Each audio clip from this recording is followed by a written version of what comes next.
Hi అండి. ఈరోజు ఒక మంచి టేస్టీ అయిన హెల్దీ అయిన రైస్ చేస్తానండి. కాయగూరలు ఏమి లేనప్పుడైతే సింపుల్గా చేసుకోవచ్చు. ఇప్పుడు సీజన్ కూడాను. కొత్తిమీర అయితే మా ఊర్లో చాలా బాగా దొరుకుతుంది. 20 రూపాయలకి 4 కట్టలు ఇచ్చేస్తున్నారు.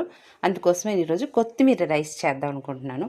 కూరలు లేకపోయినా కూడా తినవచ్చు, అంత బాగుంటుందండి. దానికి కావాల్సినంత రెడీ చేసి పెట్టుకున్నాను. అల్లం వెల్లుల్లి పేస్టు, ఇందులో నిమ్మకాయ రసం కూడా వేయాలి. నిమ్మకాయ, జీడిపప్పులు అన్నీ రెడీ చేసి పెట్టుకున్నాను.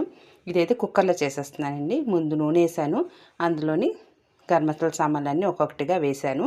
ఆ తర్వాత ఉల్లిపాయలు, జీడిపప్పు ఇవన్నీ బాగా ఫ్రై చేసుకోవాలి. ఉల్లిపాయలు మంచి రంగు వచ్చినంత వరకు ఫ్రై చేసుకోవాలి. ఆ తర్వాత అల్లం వెల్లుల్లిపాయ పేస్ట్ కూడా వేసాను. ఇది బాగా ఫ్రై అయిపోయిన తర్వాత ఇందులోని కొత్తిమీర, పచ్చిమిరపకాయలు పేస్ట్ అయితే వేస్తున్నాను.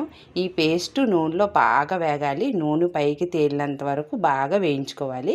అందులోని కొంచెం పచ్చిబఠాణి, క్యారెట్ ముక్కలు వేసాను. ఆ తర్వాత పసుపు, ఉప్పు కూడా వేసేస్తున్నాను.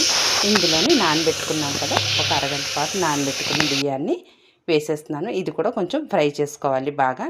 బియ్యం పైన చెమ్మ పోయినంత వరకు కొంచెం ఒక 5 నిమిషాల వరకు ఫ్రై చేసుకున్నాను.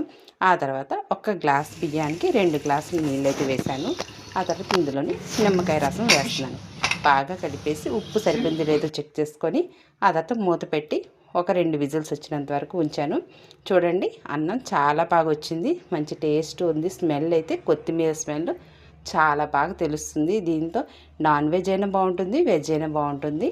నేనైతే గుత్తి వంకాయ కూర దీంతో అయితే తింటున్నాం. చాలా బాగుంది. చాలా టేస్ట్ చాలా బాగా వచ్చిందనమాట. ఒకసారి మీరు ట్రై చేయండి కొత్తిమీర రైసు.